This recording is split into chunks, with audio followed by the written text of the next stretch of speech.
Thomas untuk kita mulai ya Pak Dharma ya, karena concernnya adalah di bulan Oktober UMKM bersama tentunya itu harus bersertifikat halal. Ini harus dimulai dari dulu karena banyak UMKM yang benar-benar awam sama perizinan. Terima kasih banyak Pak Dharma. Baik teman-teman sekalian, saya sekedar sharing ya sebetulnya, bukan menggurui satu yang saya bilang, karena saya sendiri juga pelaku UMKM dari individu biasa, bukan dari institusi manapun. Jadi sebelumnya saya mau perkenalan dulu nih ya, gitu. Saya Dharma ya, rumah di daerah GOK. Ya. Saat ini saya masih sedang bekerja sih ya. Kemarin sempat jadi pelaku UMKM, kemungkinan pekerjaan saya kan memang kontraknya mau habis dan akan balik ke UMKM lagi, jadi pelaku UMKM lagi ya. Beberapa kali membantu teman-teman yang membuat NIB, jadi tahu gitu caranya. Saya sih tinggal di sini aja di klaster. Iya. Usaha saya itu sebenarnya apa ya, belum terfokus di satu produk. Jadi awalnya itu saya catering sekolah di Selamaris. Karena kemarin itu sempat pandemi terus close semua sekolah, saya gimana ya caranya biar saya ada usaha lain gitu kan. Akhirnya saya coba bikin kue sumber nggak tahu biar saya ini kalau kita nggak serius itu usaha nggak akan jalan gitu kan, sedangkan waktu terus berjalan. Oke, lanjut. Saya Beni, saya dagang di depan gereja Pak. Tapi masih di pinggir-pinggir, belum ada usaha yang tetap. Tapi di gereja tuh setiap minggu saya jual. Ya, hari-hari biasa yang paling orang pesen gitu. Jualannya apa? Jualan kue-kue seperti jajanan pasar. Saya sih pengen ya Pak, kalau jualan dagang tuh supayanya tiap hari gitu, jangan seminggu sekali gitu. Tapi belum ada jalan gitu Pak. Tempat ya Bu ya? Iya, tempat juga. Karena saya ikut ke sini udah kedengar. Belajar. Saya Yeni dari dapur ini, saya Yeni. Baru mulai UMKM sih awal tahun kemarin. Terus cuma belum tahu fokusnya mau kemana, karena sekarang ini sih masih produksi kayak serabi, terus cheese stick, kentang kriuk, rendang, masih homemade kayak gitu sih Pak. Cuma makanya pas ada ini pikir ya sudah, nanti kita lihat segmen pasarnya kan memang masih open PO aja. Kita udah coba bisa tahan 3 bulanan, oke kok tanpa nggak ada pengawet gitu. Itu sih. Kalau saya bilang support sistemnya Bu Yeni. Jadi awalnya kan beliau ini reseller di banyak produk, terus saya punya ide bagaimana coba menciptakan satu produk buat tantangan sendiri lah, apapun itu. Saya hanya pesan jalan aja dulu, ciptain produk dulu, nanti kalaupun nanti ada legalitas apa ya akhirnya ketemu jalannya di sini ya, dengan bergabung dengan komunitas gereja atau UMKM, PSE dan sebagainya. Kalau saya pribadi sih, saya udah cukup lama di transport di gereja. Saya dari LV Bakery, Lemon Vanilla Bakery, industri kue, pastry, puding, rumahan. Saya memang ada juga usaha lainnya yaitu lauk pauk, tapi itu biasanya kalau misalnya saya isinya kalau ada bazar-bazar gereja aja. Jadi saya terima ordernya melalui IG, kemudian open PO dan titip di resto dan kafe. Nama saya Rijit. Saya sekarang ikut di UMKM-nya PSE ini sebagai jasa transportasi. Kita ngobrol setelah saya pensiun, ngobrol dengan keluarga, pengen buka satu kayak semacam kuliner gitu ya. Udah 2 tahun berjalan, kok nggak BP gitu loh. Jadi saya pikir, aduh kayaknya kok bukan ini, jadi bukan ini nih bidang saya. Akhirnya ya udah, saya putuskan stop itu. Dan akhirnya tuh saya pikir, saya juga kan basic saya dulu sekolah di jasa transportasi udara kan. Akhirnya saya pikir ya udahlah saya coba Gojek. Saya daftar Gojek dan akhirnya puji Tuhan pada saat saya nge-Gojek itu saya ketemu dengan Pak Agus. Pak Agus dia bilang, kebetulan Pak Agus juga tahunya dari teman KUR. Dia bilang gini aja Pak Didi, ikut aja UMKM. Akhirnya saya ikut pelatihan workshop UMKM di PSE dengan Pak Thomas kebetulan waktu itu. Akhirnya terus dengan begitu akhirnya saya bisa punya nama jasa transportasi saya sekarang sebagai Dart Transport. Teman-teman ada 8 orang, semuanya basicnya dari online, Gokar dan Grab, tapi kita juga melayani yang lain, yang offline. Pengertiannya apa sih NIB itu dan dasar hukumnya apa? Kenapa kita harus punya NIB? Kenapa enggak juga gitu, bisa kalau misalnya enggak gimana sih gitu kan? Terus manfaatnya apa? Buat NIB nanti kejar-kejar pajak misalkan gitu kan? Bukan itu sebenarnya, ada manfaatnya. Terus nanti kita langsung praktek nih, kalau memang berminat bikin NIB kita langsung masuk OSS, kalau bisa langsung print. Jadi gitu, hari ini jadi gitu ya, khusus kuliner itu lebih banyak ibaratnya sertifikasi atau izin-izin yang harus dilalui gitu ya. Perlu nggak NIB? Ibu merasa perlu nggak NIB? Perlu, karena setidaknya kalau sudah ada NIB, sometimes nanti pemerintah ajukan itu. Ibu tahu nggak kalau punya NIB konsekuensinya apa? Harus melaporkan penghasilan pajak. Penghasilan pajak, oke. Terus ada lagi nggak selain itu? NIB ini sistem di OSS itu kalau tidak sesuai ketentuan juga ada sanksi. Sanksi. Tapi sanksi jangan takut dengan sanksinya. Kalau kita benar nggak ada sanksi, gitu ya. Maksudnya ada sanksinya. Misalkan kita jualan KLBI-nya, misalkan jualan ayam, ya kan? Tiba-tiba jualan ATK, gitu kan? Bisa kena sanksi. Nah, gimana caranya nggak kena sanksi? Ya tambahin KLBI-nya, gitu. Iya, KLBI itu adalah jadi kayak bidang bisnis kita, gitu. Mau ditambahin, boleh-boleh aja. Terus ada pelaporan di NIB itu sebenarnya ada pelaporan untuk ibaratnya kan NIB itu dibikin sama Departemen Hukum dan HAM ya sebenarnya. Nah itu tuh mau cari si usahanya hukum dan HAM, tapi si NIB-nya sendiri itu sebenarnya produk dari pemerintah yang berhubungan dengan permodalan.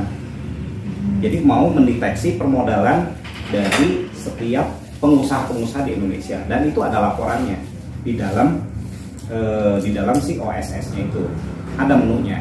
Nah, pelaporan ini juga tergantung UMKM atau bukan UMKM. Kalau UMKM itu satu semester sekali. Kan sanksi pasti kan dimintakan kan legalitasnya apa? Instansi apa nih ya? Gitu ya. Misalnya mau menawarkan ke perusahaan atau mungkin ke acara-acara kan mereka pasti kan akan minta.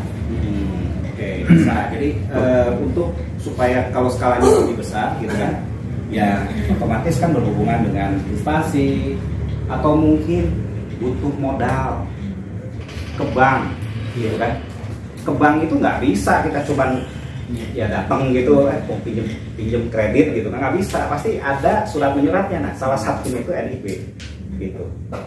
Jadi di sini pengganti situ ya, situ yang ada di kelurahan dulu, ya, terus TDP, angka pengenal impor, ya, terus akses kepabeanan, ya, diperlukan juga nanti buat kalau kuliner itu nanti bikin PIRP. Nanti saya jelasin PIRP sama MD bedanya apa. Pokoknya urusan-urusan yang seperti nanti apalagi ISO, ACCP, GFP gitu ini yang di ya, itu Sukopindo atau lain-lain itu perlu NIB. Jadi NIB itu ada ibaratnya itu langkah pertama gitu. Secara legal kita sebagai warga negara setiap kali kita mempunyai usaha itu memang harus NIB. Ini kita bicara kalau kita putuskan si NIB itu perlu tuh kenapa gitu ya. Nah kita harus tahu dulu definisi NIB. Ya NIB itu mirip seperti KTP gitu kan sebetulnya, tapi untuk pelaku usaha gitu. Setiap orang yang berusaha di negara Indonesia harus memiliki NIB, itu formalnya gitu ya, seperti itu.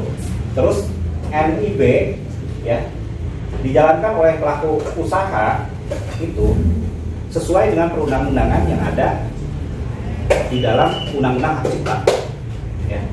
Jadi semua yang di Indonesia ini, kalau misalkan kan sekarang undang-undangnya undang-undang Cipta Kerja, undang-undang Cipta Kerja, bukan Hak Cipta, undang-undang Cipta Kerja. Jadi semua diatur di situ. Nah, implementasi bikin legalitasnya itu di OSS gitu sekarang itu. Jadi lebih dimudahkan. Yang dulu dari pintu ke pintu gitu kan, sekarang itu shortcut satu di online gitu. Yang dulu punya yang harus bikin SIUP, bikin TDP, bikin apapun lah ya gitu. Sekarang udah terhapus semua, tinggal NIB. Kecuali perdagangan, ada tetap masih ada SIUP perdagangan SIUP. Saya juga ada kepikiran kok, saya kalau pakai bikin frozen food, apakah bisa dalam satu nomor NIB dengan nama yang berbeda, atau kita bikin brand yang lain? Kan ditanyain ya jenis usahanya apa, nama usahanya apa. Ya, kalau ibu mau pakai satu nama usaha bisa, beda KLBI tadi yang KLBI itu misalkan contoh ibu makanan terus mau usaha juga transportasi misalkan, no problem, NIB-nya cuma satu nggak masalah. Jadi NIB itu kan sebetulnya kalau dulu kan harus satu line gitu ya. Kalau yang di OSS itu nggak masalah, nanti penambahan. Kalau mereka verifikasi berarti kita sah gitu aja. Gitu. Karena kan ada tahapannya nanti verifikasi ya. Harus urus baru apa bisa pakai misalnya Ada sekarang perubahan, Bu. Bisa perubahan. Oh, bisa update di Bisa update, bisa. Tapi ada langkahnya. Gitu. Dan langkahnya sebenarnya panduannya juga ada semua di OSS tuh. Jadi tinggal nanti misalkan butuhnya Pak, ganti alamat email, ganti PIN, password, itu semua ada langkahnya di dalam situ. Panduannya sih. Pairing si hotspotnya atau apanya masuk ke oss.go.id. Sudah ya. Nah, sudah masuk. Sudah masuk OSS. Ada tulisan masuk sekarang apa enggak? Gambar tahlil. Oh, gambar. Oke. Sudah masuk beranda, coba beranda. Berubah nggak? Nggak terasa.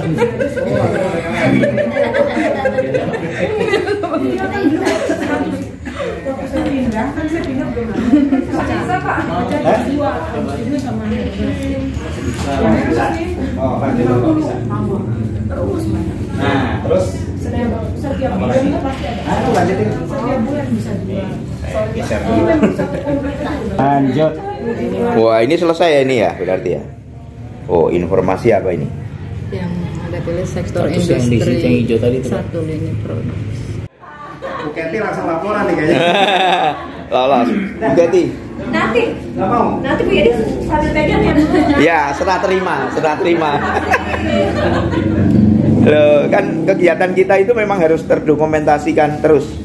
Ya. Enaknya memang kalau workshop tuh begitu lah. Ya, ayo. Ayo Bu. Sebentar. Kalau Pak Jio kemarin apa Pak? Hah?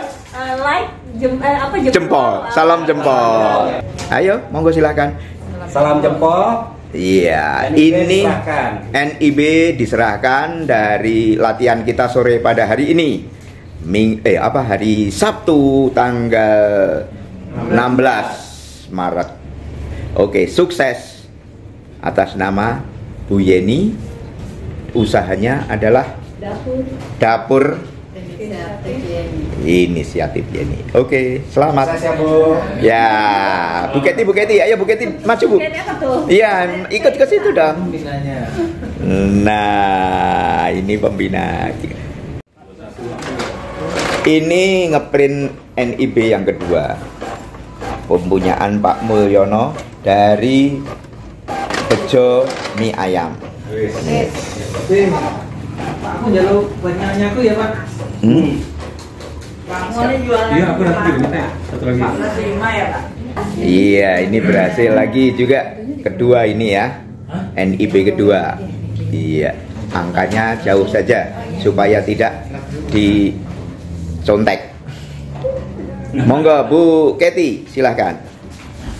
Iya, Bu Yeni masuk. Monggo Bu. Iya. Sama itu Bu Yeni. Oh, sudah disimpan, nggak apa-apa. Ya, ini berhasil. Jadi siap masuk legalitas usaha. Semuanya Bu Yeni. Iya. Oke. Harapannya ini nanti jadi trigger. Kedepannya kita akan mengadakan menggandeng UMKM yang lebih banyak ya Pak Dharma ya. Ini juga mungkin saya infokan, saya dapat WA dari Pak Dani, kemudian juga Pak Frans itu sangat mendukung acara ini. Untuk lanjutannya nanti kita coba update ya. Nanti dikelompokkan antara yang kuliner-kuliner, yang bukan kuliner nanti juga dikelompokkan. Yang penting nanti kalau ada masalah yang belum terbit nih NIB-nya, nanti boleh nanti di grup aja tektokannya di sana gitu ya. Kalau misalkan sampai belum bisa juga nanti kita ketemu lagi gitu kan, suatu saat nanti ada pertemuan lagi ya. Itu aja, terima kasih ya. Kalau ada salah kata mohon maaf yang sebesar-besarnya. Terima kasih. Oke. Terima kasih banyak Pak Dani.